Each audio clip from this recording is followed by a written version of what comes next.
Venir personnellement s'imprégner des réalités du fonctionnement des stations afin de jeter de nouvelles bases d'orientation des normes professionnelles est le souci premier du porte-parole du gouvernement, Aziz Mohamed Saleh. Le patron de la communication a visité la station provinciale de l'Onama Koumra en arrêt.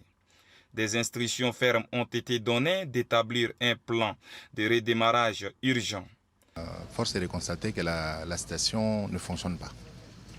Elle ne fonctionne pas parce que d'abord, en termes d'infrastructure, en termes d'équipement, il y a un certain nombre de personnel qui est là, mais qui en gros tourne les pouces.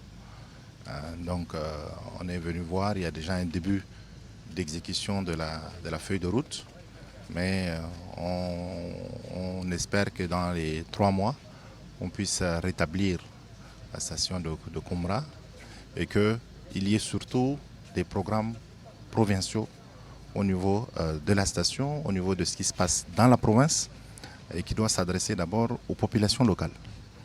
Donc c'est ça l'objectif principal, qu'elle soit une vraie chaîne d'information, de sensibilisation et de communication.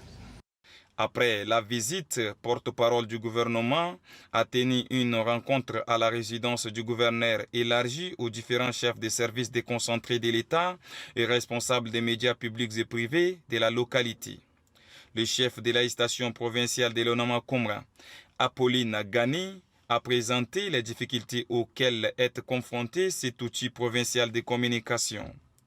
Le secrétaire général du ministère de la Communication, Baindigum Elon, et l'inspecteur général du ministère, Djibril Mamatadem, se sont relayés pour présenter le contenu du rapport de la mission suivi évaluation diligentée par le ministère en charge de la communication.